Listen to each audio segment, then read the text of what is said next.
네, 오늘은 사도신경 15번째 시간입니다. 믿음, 소망, 사랑 시리즈 중에 믿음인데요. 어느덧 이 사도신경을 오늘로 마치게 됩니다. 15번째 말씀인데요.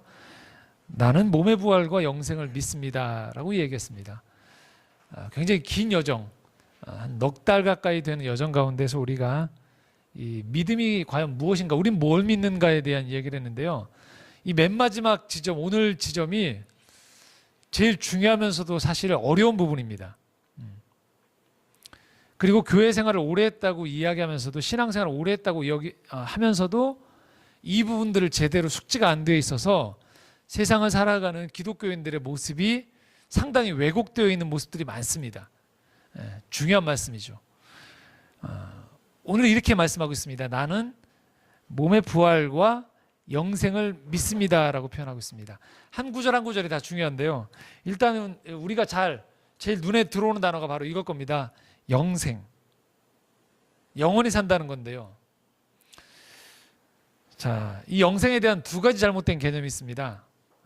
여러분도 혹시 여기에 해당되어지실 수 있어요. 왜냐하면 교회가 이 부분들을 좀 제대로 정리를 안 해준 상태에서 신앙생활을 인도했기 때문인데요. 첫 번째는요, 불로장생하는 걸 영생으로 착각을 해요. 예전부터 우리가 알고 있는 진취향이 늙지 않고 수명이 길어지는 것, 그래서 영원히 이 죽지 않고 살아가는 것을 영생으로 오해하는 게 있습니다. 이거 잘못된 개념입니다. 영생에 대한. 그러니까 우리 영생교가 아니에요. 두 번째 또 잘못된 개념이 있는데요. 그것은 영혼이 죽지 않는다라는 거예요. 영혼. 이걸 뭐라고 얘기하냐면요, 영혼 불멸설이라고 얘기합니다. 자, 근데 대다수 신앙생활하는 분들이 이 영혼 불멸설을 사실 믿고 있어요. 자, 설명을 해드리겠습니다. 이런 거예요. 영혼을 어느 몸의 한 곳에 우리 몸 어딘가에 영혼이 이 코딩되어 있다고 생각하는 거예요. 그 죽을 때 어떻게 되느냐? 그 몸하고 연결되어 있던 이 영혼의 고리가 끊어지면서 영혼이 둥둥 떠다니면서 그 영혼이 살게 된다는 거예요. 자, 이게 뭐냐면 영혼은 불멸한다는 거예요. 그래서 우리가 오해하는 게, 기독교도 우리의 성경에 보면 영혼에 대한 얘기가 많이 나오거든요. 우리 몸 어딘가에 이 영혼이란 존재가 이렇게 있다가 죽으면 이 몸은 없어져 버리고, 영혼이 그 영혼만 살아나는 걸로, 마치 장기 이식하듯이, 장기 적출하죠. 장기 적출해서 이식하듯이 우리 몸 안에 있는 영혼을 떼어내서 어딘가에 살게 하는 것, 그것을 영생이라고 생각하는 개념이 있습니다. 자, 오늘 말씀에 사도신경에 보면 아주 정교한데요. 굳이 이렇게 표현을 하고 있어요. 뭐라고 표현하냐면요, 몸의 부활과 영생을 믿고 있다고 얘기하고 있어요. 자, 몸이 부활한다는 거예요. 이 부분이 아주 중요합니다. 몸이 부활한다. 기독교는 이렇게 말씀할 수 있어요. 제 얘기가 아닙니다. 우리의 신앙의 고백이에요. 기독교는 몸이 부활할 걸 믿는다는 거예요. 그러니까 영혼만 부활해서 돌아다니는 게 아니고요, 몸이 부활할 것을 믿는다라는 게 기독교의 믿음이에요. 자, 그럼 바로 나오는 질문, 여러분들 이런 질문이 나오실 거예요. 그러면 지금 내 육체가 부활한다는 거지? 라고 생각한다는 거예요. 그건 아니에요. 그 말을 하는 게 아닙니다. 왜냐? 그렇게 되어지면 억울한 사람들이 많아요. 여러분들 중에 여러분 외모를 상당히 마음에 들어 하시는 분들은 괜찮지만, 만약에 영생하는데 여러분의 외모가 마음에 안 드는 분인데 그 몸이 그대로 살아나서 그 몸을 영원히 가지고 있다. 여기 계신 분들은 대체로 만족해 하시는 것 같은데, 만약에 몸이 장애인으로 태어났거나, 몸이 내가 예상하지 않았던 너무 마음에 안 드는 거예요. 자기 스스로가 그 장애로 인해서 불편을 겪거나 어떤 상처 때문에, 또는 내 외모 자체가 대단히 마음에 안 드는 분들이 갑자기 부활했는데 그 몸이 있는 그대로, 지금의 여러분이 알고 있는 이 몸 그대로가 부활이 되어져서 이걸 영원히 가지고 갖는다? 이게 천국인가? 나는 싫은데 라고 생각할 수 있는 거예요. 그런데 왜 그럼 성경에서는 몸이 부활한다고 얘기할까요? 이건 뭘 말하냐면요, 성경에서 영혼을 둥둥 떠다니는 존재로 이야기하지 않고 영혼과 함께 결합되어 있는 이 육체성이 부활하고 난 다음에도 있다라는 얘기를 하고 싶은 거예요. 하지만 그러니까 몸이라는 이 형태 그대로가 부활하고 난 다음에 유지된다는 말이 아니고요. 여전히 부활한 육체 가운데 육체성이 우리 안에 있다라는 거예요. 먹고 마시는 육체성이 그대로 있는 가운데에서 우리의 영혼이 보존되어진다는 의미를 말하는 거예요. 그러니까 기독교가 말하는 이 하나님 나라가 임하고 부활이 되어지면 영혼들만 둥둥 귀신처럼 떠다니는 세계를 말하는 게 성경이 아니에요. 기독교는 우리가 가지고 있는 육체성을 긍정하고 있는 거예요. 그러나 이 진료는 그대로 가지고 있지만 형태와 형상이 변화가 된다는 걸 말하는 거예요. 조금 어려우실 수 있는데요. 성경에 보면 이런 내용이 나옵니다. 예수님이 부활하셨어요. 그런데 희한하게 제자들이 못 알아봐요. 그런데 예수님이 보여주세요. 몸에 상처가 난 걸 보여주세요. 만약에 예수님이 영혼으로 존재하셨으면 이 십자가에 죽기 전에 이 못 박혔던 이 상처가 안 나와 있어야 돼요. 그런데 예수님이 상처 난 것을 보여주신다는 거예요. 이건 뭘 말할까요? 이 땅 안에서 우리가 육체를 가지고 있는 동안에 벌어졌던 일들 중에 무언가가 남아있게 된다는 걸 의미하는 거예요. 하지만 보는 즉시 예수님을 못 알아봤다는 건 예수님의 예전하고 똑같은 형태가 아니라는 걸 의미하는 거예요.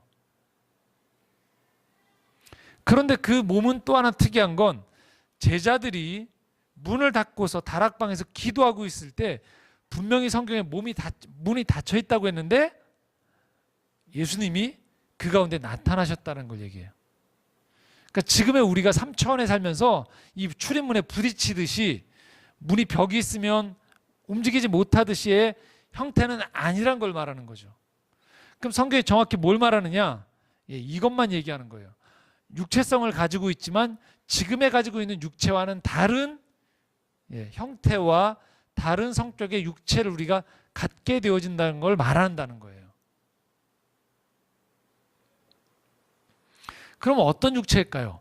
어떤 몸이 부활하는 걸까요? 자, 바로 이겁니다. 온전한 몸으로 부활된다는 거예요. 온전하게 육체성을 갖게 된다는 거예요. 우리가 이 땅을 살아가면서 갖게 되어지는 장애나 나이가 들어가면서 외모가 허물어지거나 여러 가지 내가 봤을 때의 육체적인 결함들이 이 땅 살아가면서 있거든요. 이건 시간의 흐름에 의해서 소멸되어지는 거예요. 그런데 부활이 되어지면 이런 것들이 일어나지 않는다는 거예요. 온전한 육체성을 갖는 사람으로 우리가 부활되어진다는 게 기독교가 믿고 있는 거예요. 자, 그러면 여러분들이 성경 공부를 조금이라도 하신 분들은 바로 이런 질문이 나오게 돼요. 목사님, 성경에 육은 쓸데없는 거라고 하는 표현을 들어본 것 같은데요. 육신은 장막이라고 해서 벗어난다라고 하는 것들을 제가 들어본 것 같은데요. 라는 질문이 나오게 됩니다. 자, 오늘 말씀에도 이 말씀이 나옵니다. 자, 50절 말씀 같이 읽겠습니다. 시작. 형제들아, 내가 이것을 말하노니 혈과 육은 하나님 나라를 이어받을 수 없고 또한 썩는 것은 썩지 아니하는 것을 유업으로 받지 못하느니라 라고 표현하고 있어요. 자, 여기 뭐라고 써 있습니까? 혈과 육은 어떻게 된다고요? 하나님 나라를 이어받을 수 없다라고 얘기해요. 썩는 것은 썩지 아니하는 것을 유업으로 받지 못한다. 자, 성경의 입장은 명확한데요. 뭐냐면요, 혈과 육은 여기서 뭘 말하느냐? 하나님 나라에 들어갈 때에 연속 성상에 들어갈 수 없는 것들은 다 사라져 버린다는 거예요. 이건 육체에 대한 부정을 말하는 게 아니고요. 우리가 가진 육체 중에서, 몸 중에서, 이 땅의 활동 중에서 시간에 따라서 또는 죄나 어떤 인간의 연약함으로 말미암아 왜곡되어지고 변형되어지고 사그라드는 것들은 없어져 버린다는 거예요. 어차피 이런 시간의 흐름에 의해서 허물어지는 것들, 누군가의 공격에 의해서, 죄에 의해서 일어나는 것들은 결국은 어차피 사라져 버릴 수밖에 없다라는 거예요. 노화하는 피부, 뼈를 가지고 있지만 부러져 버리는 것들, 슬퍼하며 좌절하는 경험들, 감정들, 미워하고 경쟁하는 태도들. 자, 이런 것들은 육체성 안에 가지고 있지만 이것들은 부활할 때 가지고 갈 수 없다라는 거예요. 분명히 우리 육체 안에는 이런 것들을 가지고 있거든요. 그래서 여러분들은 오늘도 육체를 가지고 살아가시면서 때로는 기뻐하기도 하지만 좌절하기도 하고요. 세월이 흘러가는 것들에 두려움을 갖게 되는 거예요. 왜냐? 이건 시간의 영향을 받거든요. 시간의 맨 끝에 뭐가 있을까요? 사망이 있거든요. 자, 사망의 지배를 받기 때문에 이런 것들은 하나님 나라로 가지고 갈 수 없다라는 겁니다. 그러나 여러분들, 그럼 도대체 뭘 가지고 가는 거냐? 여러분이 온전한 성령의 지배를 받는 가운데, 다스림을 받는 가운데 여러분의 인격과 삶의 태도, 가치관 가운데에서 벌어지고 있는 선한 일들, 빛의 일들, 그리고 이것들을 통하여서 살아나게 되어지는 일들은 여러분이 육체 가운데 경험한 것들이지만 고스란히 가지고 가게 된다는 거예요. 자, 이런 말씀이 어디 나오냐? 자, 갈라디아서 5장 22절에서 23절 말씀입니다. 한번 여기 나오는데 같이 읽도록 하겠습니다. 읽겠습니다. 시작. 오직 성령의 열매는 사랑과 희락과 화평과 오래 참음과 자비와 양성과 충성과 온유와 절제니 이 같은 것을 금지할 법이 없느니라. 여러분들이 이 땅에 사시는 일들 중에서 이런 것들의 열매를 맺는 것들이 있다는 거예요. 이것들은 몸에 부활할 때 가지고 간다는 거예요. 여러분들이 이런 사람이 되어지는 거예요. 사랑하는 사람, 희락, 기뻐하는 사람, 그리고 화평한 사람, 오래 참는 사람, 자비로운 사람, 선을 행하는 사람, 충성하는 사람, 온유한 사람, 절제하는 사람이 되어지는 것들은요, 이게 여러분의 육체성 안에 들어오고 여러분이 그런 사람으로 체질이 변화되어진 것들은요, 부활하고 난 다음에도 가지고 간다는 거예요. 자, 이 열매를 누가 맺게 해주셨을까요? 써있죠. 오직 누가 맺게 한다? 성령의 열매라는 거예요. 성령 하나님께서 맺혀주게 하는 열매인 거예요. 하나님이 만드신 거기 때문에 이것들은 사라지지 않아요.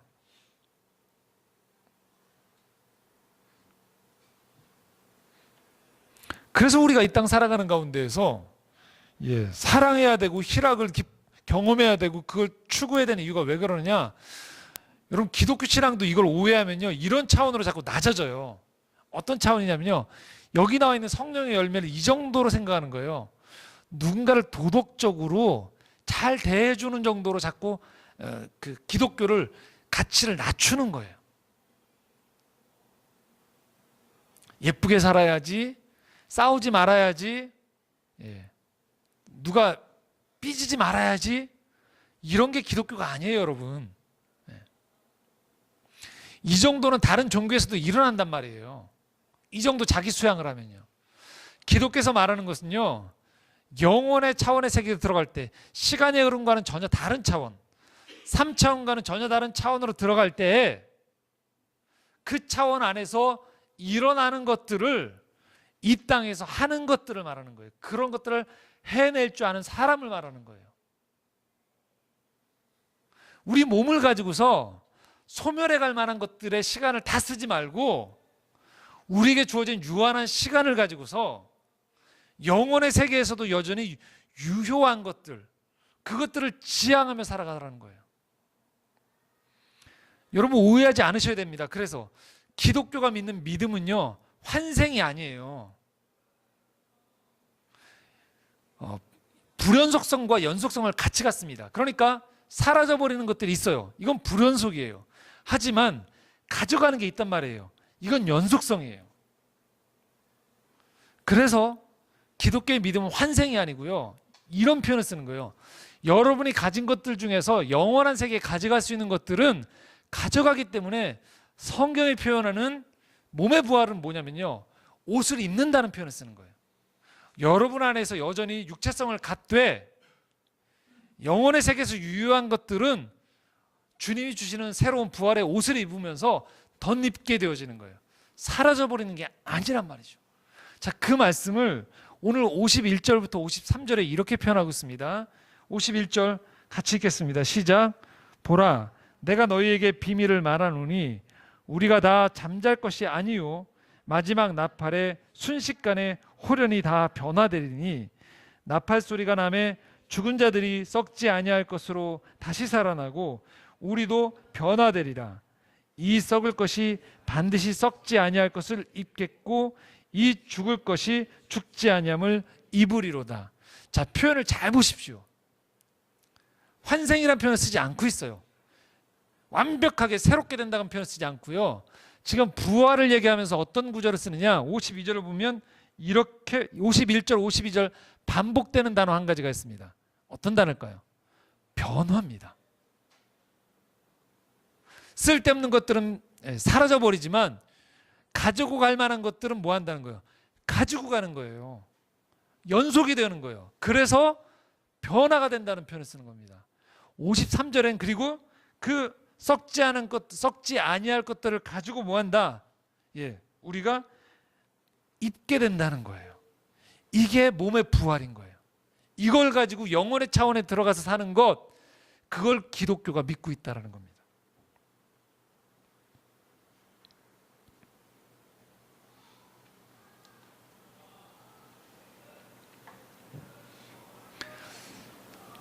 이걸 오해하면요, 기독교인으로 산다고 얘기하지만 영혼만을 생각하거나 이 땅의 것들만 그냥 하다가 이거를 우리식 요즘 표현으로 말하면 천국에 포인트를 쌓거나 마일지를 쌓아서 천국에서 완벽하게 다른 삶을 산다는 것으로 오해하게 되는 거예요.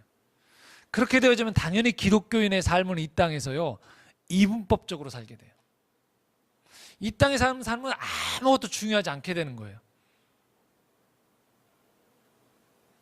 그러나 기독교의 삶은요, 성경에서 말하는 삶은 몸의 부활을 믿는다고 이해하는 건 뭐냐면요, 여러분이 이 땅에서 살아가시면서 성령의 열매를 통해서 하시는 그 일들은 영혼의 세계에서 유효하다는 얘기를 하는 거예요. 그래서 저는 이렇게 말씀드리고 싶어요. 기독교인으로 산다는 건 뭘 말하느냐, 이 땅에서 잘 살아야 되는 걸 말하는 거예요. 돈을 많이 버는 거 아니에요. 그런 거 가지고서 영혼에 하나님 믿으면 돈을 많이 버는 복을 얻습니다, 이 얘기하는 게 아니라고요. 자꾸 기독교가 그렇게 가르치니까 사람들이 기독교를 믿다가 사업이 망하면 뭐라고 해요? 이게 뭡니까? 라고 하는 거예요. 돈은요, 언제든지 사그러져 버리는 유한한 거라는 거예요. 그래서 성경에서 돈을 위해 살지 말라고 이야기하는 이유는 그거 영혼의 세계에 못 가져간다는 거예요. 경제적인 활동을 하면서 뭐 한다는 거예요? 내 직업을 가지고 뭐 하는 걸까요? 사랑의 삶을 살 수 있는 사람이 되는 걸 말하는 거예요. 기뻐하는 삶을 살아갈 수 있어야 되는 거예요. 돈 벌면서 내가 죽지 못해 산다 하면서 이놈의 돈이라도 챙겨야지 하는 삶은 기독교인의 삶이 아니에요. 성경에서 말하는 삶이 아니라고요. 돈을 버는 것, 몸을 건강하게 하는 것, 왜 할까요? 영원한 세계에 가져갈 수 있는 것들을 이 땅에서 하기 위해서 우리가 그런 삶을 살아간다는 걸 의미하는 것입니다. 하나님 나라에 들어갈 때에도 유효한 것들을 이 땅에 심으라는 거예요. 그걸 가꾸라는 거예요. 그것을 이 땅에서 열매를 맺으라는 것이에요. 그것이 진정으로 몸의 부활을 믿는 사람들이 이 땅에서 살아가는 믿음의 형태인 거죠. 자, 이게 풀려져야지만 여러분들 지금도 오지에서 선교사 하시는 분들을 이해할 수 있게 돼요. 그걸 잘못 오해하면요, 죽는 천국, 죽어서 가는 영혼의 천국을 위해서 이 땅의 것들은 아무 의미가 없으니까 그냥 이 땅의 것들을 그냥 천국 가기 위한 사람들을 다단계처럼 모으는 걸로 오해하시면 안 되는 거예요. 그분들은 부르심받은 그 땅에서요, 그분의 오지에서의 그 삶을 통해서 여기서 말하는 성령의 열매와 영적으로 가져갈 수 있는 그 삶을 이 땅에서 회복시키는 거예요. 그 부르심이 그분들은 오지였던 것이죠. 필름 포럼, 창조의 정원과 동역하는 필름 포럼도 마찬가지인 거죠. 왜 저희가 여기서 영화를 틀까요? 영화 가지고 돈 벌어서 그걸 가지고 선교비를 쓰려고요? 아닌 거예요. 하나님이 주신 문화라는 매체를 통하여서 영원한 것들을 재현해내고 그 씨앗을 심기 위해서 이곳에서 사역을 하는 거죠. 여러분 모두가 달란트가 다르단 말이죠. 각자의 은사가 다르고 직업이 다르고 거하는 땅이 달라요. 하지만 우리의 모든 부르심에 동일한 것이 있는 거예요. 뭐냐? 바로 영원할 때 가져갈 수 있는 것, 몸에 부활할 때 유효한 것들을 이 땅에서 하는 것이 바로 우리의 부르심이라는 거예요. 이게 안 되어지면요, 믿으면서도요 똑같이 뭐하냐? 이 땅에 사라져버릴 것들을 가진 사람들을 부러워하며 사는 거예요. 저 사람이 고위직에 올랐대. 저 사람 집이 몇 평이다. 여러분, 그런 걸 가지고 추구하는 것들은요, 몸의 부활을 믿는 게 아니에요. 몸의 부활을 믿는다는 것은요, 내가 형편이 어떻든지 어느 곳에 살든지요, 바로 이 하나님 나라의 영원히 가져갈 수 있는 것들을 지향하고 내 삶의 방향을 보고 내 삶의 고민을 보았을 때 이 사람이 그것들을 위해 살아가는 사람이구나라는 것들을 알 수 있는 것, 그런 사람으로 내 체질이 변화 있는 거예요. 내 성공의 기준이 그것이 되어 있는 사람들, 그 사람들의 그 진료를 가지고서 영원히 사는 것을 말하는 겁니다. 그래서 오늘 54절 이렇게 말씀하고 있습니다. 함께 읽겠습니다. 시작. 이 썩을 것이 썩지 아니함을 입고 이 죽을 것이 죽지 아니함을 입을 때에는 사망을 삼키고 이기리라고 기록된 말씀이 이루어지리라. 여러분, 이것은요 죽어서만이 가능한 게 아니에요. 이 땅에 살아가면서도요, 비록 우리의 육신은 점점 노화가 되고 우리의 형편은 좋았다 나빠질 수도 있는 거예요. 하지만 진정으로 이 영원한 생명의 씨앗을 품고 그것을 씨를 뿌리는 사람들은요, 이미 사망을 극복한 사람들이에요. 이미 이 땅의 사람들이 썩어져 버릴 것 가지고 자랑하고 위세를 떨칠 때 그것에 주눅들지 않는 사람들인 거예요. 왜? 우리 영원히 가져갈 것들을 이 땅에서 이미 심으면서 살아가는 사람들이기 때문에 그렇습니다. 그것이 몸의 부활을 믿는 사람들인 거예요. 그것이 영생하다는 건 이 땅에 유한한 것들을 끝까지 시간의 흐름에서 길게 가져가는 것 절대 아닙니다. 전혀 다른 차원에서 하나님이 통치하는 온전한 세계에 우리가 들어가는 사람이 되는 그 씨앗이 우리 안에 심겨졌다라는 것이죠. 그래서 담대하게 이렇게 표현할 수 있는 거예요. 55절부터 57절입니다. 함께 읽겠습니다. 시작. 사망아, 너의 승리가 어디 있느냐? 사망아, 내가 쏘는 것이 어디 있느냐? 사망이 쏘는 것은 죄요, 죄의 권능은 율법이라. 우리 주 예수 그리스도로 말미암아 우리에게 승리를 주시는 하나님께 감사하노니. 우리 인생의 맨 끝에는요, 누구나 다 마찬가지예요. 하나님을 만나지 않으면요, 맨 끝에 이게 우리의 인생의 끝을, 운명을 쥐고 있어요. 뭘까요? 사망이에요. 사망은 뭘 말할까요? 모든 것들이 사그라드는 것을 말해요. 이것을 붙잡고 있는 거예요, 사망이. 사망의 뒤에 누가 있을까요? 죄가 있는 거예요. 끊임없이 우리에게 그래서 협박을 하는 거죠. 그래서 부자도 두려워하는 거예요, 죽음을요. 왜? 그 뒤에 죄가 붙잡고 있으니까요. 근데 우리가 영생하시는 살아계신 하나님을 만난다는 것은요, 이 죄가 붙잡고 있는 사망, 사라져버리는 것들의 차원에 살아가는 것들을 깨트려버리고 다른 차원에서 우리가 살아간다는 걸 말하는 거예요. 죽음은 우리 인생을 끊임없이 썩게 만들고요, 인생을 허무하게 만들어요. 그러나 기독교인이 된다는 것은 뭘 말하느냐? 부활을 믿는다는 거예요. 기독교인이 된다는 건 진정 이 복음을 받아들이는 사람이 된다는 걸 말해요. 그래서 저는 담대하게 이렇게 말씀을 드릴 수 있어요. 기독교인이 된다는 건 뭘 말하느냐요? 뭘 말하는 것이냐면요, 이 땅에 살아갈 때 영혼의 가치에서 봤을 때는요, 실패할 수가 없는 사람이라는 거예요. 시험에 몇 번 떨어졌다고 해서요, 아파트 분양에서 떨어졌다고 해서 건강에 이상이 온다고 해서요 실패한 게 아니라는 거예요.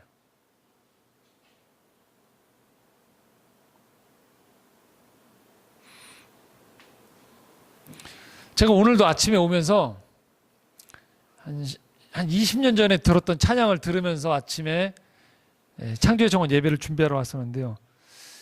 20년 전에 그때 제 상황이 참 어두웠을 시기가 있었습니다. 그 시기가 뭔가 잘 안 풀리고 막혀 있고, 근데 놀랍게도 그 20년 동안에 지난 20년간의 삶이 보면 탄탄대로로 인생이 풀리고 모든 것들이 원하는 대로 되어지지 않았어요. 이게 뜻이 20년 전에 제가 영화관에 와서 대표를 하면서 이런 공동체를 섬기리란 꿈에도 생각하지 않았어요. 그런데 한 가지는 확실했던 거예요. 그것은 뭐냐면요, 하나밖에 제가 붙잡고 있는 게 없었어요. 살아계신 하나님이 나를 생명의 길로 인도하신다는 것 외에는 아무것도 없었어요. 그런데 지난 20년간 돌아보니까요, 만났던 사람들이 바뀌게 되고요, 살았던 지역이 바뀌기도 했고, 좀 더 편안한 곳에 있기도 했고, 좀 더 어려운 곳에도 있고, 많은 것들이 변했습니다. 근데 변하지 않고 오히려 자라간 게 있어요. 그것은 제 삶에 담대함이 더 늘어났다는 거예요. 제 삶에 희망이 더 늘어났다는 것이고요, 제 삶에 사람들을 바라보는 것들에 대한 마음이 조금 더 넓어졌다는 거예요. 그리고 저를 아버지라고 제가 부를 수 있는 하나님이 어떠신 것들에 대해서요, 예전에는 제가 잘 몰랐던 부분들이 조금 더 안개가 걷혀지면서 그분에 대한 알아감이 더 늘어났다는 것은요, 부인할 수가 없는 사실이더라고요. 이건 뭘 말할까요?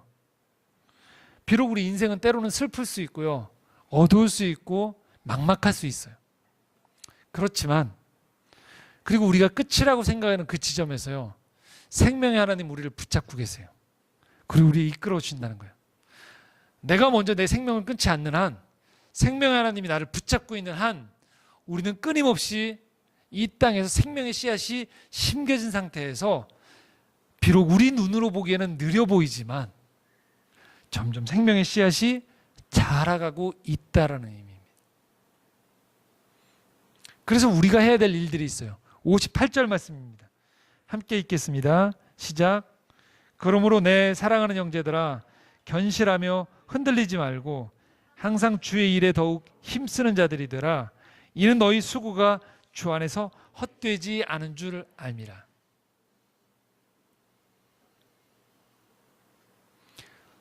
흔들리지 말라는 거예요.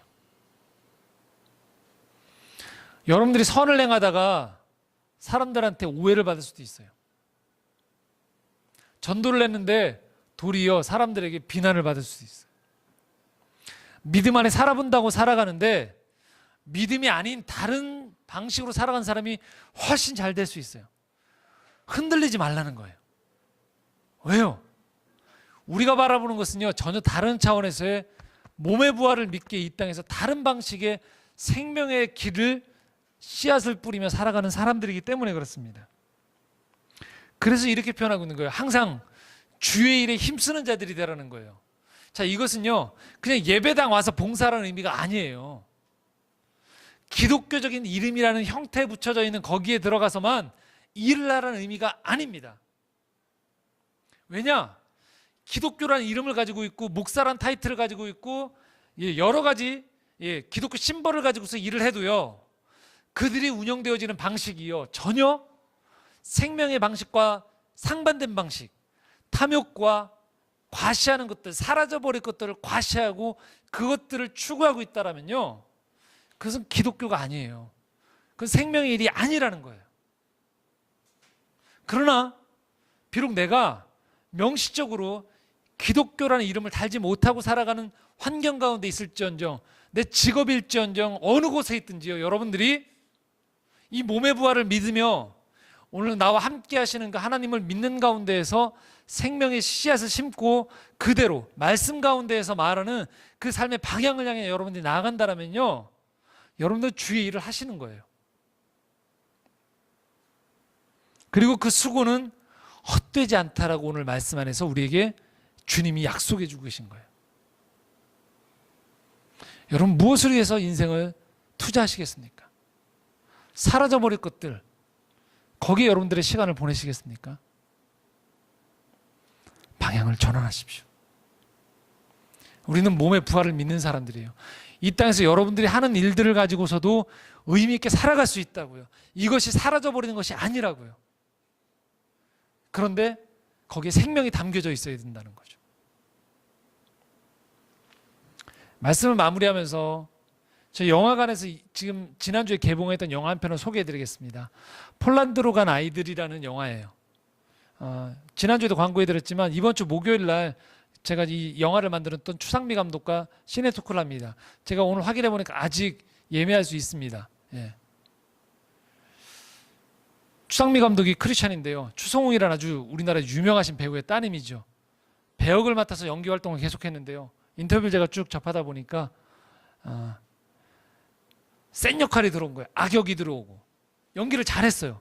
그랬더니 이번에 계속 악역이 들어오더래요. 계속 그런 류의 역할들을 하다 보니까 자기도 모르게 정체성에 혼란이 오더래요. 그러는 가운데 임신이 됐다고 합니다. 잘 됐다, 이참에 좀 여유를 두자. 유산이 된 거예요. 낭망이 됐어요. 그러는 가운데에서 다시 임신을 하게 됐고, 그 가운데 감사하게도 아이를 건강하게 출산한 거죠. 그런데 이번에 예상하지 못했던 일이 벌어진 거예요. 산후 우울증이 찾아왔어요. 너무나도 기다렸던 아이가 생명이 들어왔는데도 불구하고요, 이 엄마가 밤에 죽고 싶더래요. 생명을 끊고 싶더래요. 우울증 속에서. 너무나도 괴로웠대요. 근데 놀랍게도 어느 날 밤에 이 생명의 주님을 깊게 체험하는 시간을, 영적인 체험을 하시게 된 거예요. 주님을 깊이, 십자가의 그 주님이 내가 너의 신랑이고 네가 내 신부다라는 그 주님의 말씀을 듣게 된 거예요. 그리고서 하루에 7, 8시간씩 말씀을 읽고 기도를 하고, 친족이 생명의 씨앗이 무엇인지를 눈이 열리기 시작한 거예요. 그러고 났더니 세상 살기가 싫어지더래요. 빨리 주님이 오셨으면 좋겠더래요. 이 생명을 맛봤더니 이 땅이 허무하게 느껴지면서 주님이 빨리 오셨으면 좋겠더래요. 근데 안 오시더래요. 빨리 안 오시더래요. 남는 게 뭘까요? 그러면 남아있는 이 인생의 시간 동안에 내가 어떤 의미 있는 일을 해야 될까를 기도하기 시작하신 거죠. 그때 한 친구의 사무실에 갔다가 이 폴란드로 6.25 당시에 전쟁이 일어나고 폴란드로 북한에서 전쟁 고아로 폴란드로 넘어갔던 아이들이 있다는 걸 알게 된 거예요. 무려 1,500명이 폴란드로 넘어갔다가 폴란드 사람들이 이 아이들을 지극정성으로 대해주다가 이 폴란드 아이들이 전쟁이 끝나고 나면 북한이 다시 북한이 데려간 아이들이 생긴 거죠. 1,500명을 다 데려간 거죠. 그리고 알게 된 거예요. 그때 그 폴란드에서 이 아이들을 선생님이라고 부르게 하지 않고 엄마, 아빠로 부르게 했던 분들이 있다는 걸 알게 된 거예요. 그리고 그들이 크리스찬이었던 거예요. 그래서 이 추상미 감독이 이 사람들을 찾아서 탈북했던 소녀와 함께 다큐멘터리를 찍으러 그곳에 갔던 것이죠. 그게 영화로 나온 거예요. 세상에 많은 화려했던 영화들과는 다른 방식의 길을 택합니다. 이 영화를 보시고 나면 여러분들이 과연 우리가 사는 인생이 뭘까에 대해 다시 한번 생각해 보게 돼요. 나는 내게 주신 인생의 달란트를 가지고 어떻게 인생을 살아야지를 보게 돼요. 세상의 한쪽에서 오늘도 더 화려해져라, 더 높아져라, 더 많은 것들을 가져라 하는 그때 누군가 생명을 본 사람들은 다른 식으로 인생을 보기 시작하는 사람도 있다는 걸 알기 시작해요. 내가 내 눈에 뭔가 씌었구나. 이것 때문에 내 삶에 감사가 줄어들고 내 삶에서 봐야 될 것들을 못 보고 내 삶에 시간을 투자해야 될 것들을 투자하지 못한 가운데 살아갔구나라는 것들을 보게 되는 눈이 열리는 거예요. 어떻게 해요? 인생은 영원히 있다는 것들을 알게 되어지고요. 이 땅에 가치로운 생명을 가지고 살아가야 되는 것들이 무엇인지를 알게 되어진다는 것이죠. 꼭 이 영화만 그렇겠습니까? 아닙니다. 이 땅에 이런 마음을 품게 된 사람들이요, 그들이 처한 곳이 어느 곳이든, 그들이 장사를 하든, 그들이 가르치든, 그들이 예술을 하든, 자신들이 가지고 있는 영역 안에서 누군가는 다르게 사는 사람들이 있다는 거예요. 그리고 그 사람들은 이 땅에서 끊임없이 생명을 이야기하고 있는 사람들이 있다라는 것입니다. 누굴까요? 바로 오늘 말씀에서 이야기했던 것처럼요, 몸의 부활과 영생을 믿는 사람들인 거예요. 그게 오늘 우리가 믿고 있는 기독교 신앙의 고백인 것입니다. 말씀을 정리하겠습니다. 우리 15주 동안 우리가 믿고 있는 신앙 고백을 살펴보았습니다. 여러분, 무엇을 믿고 있습니까?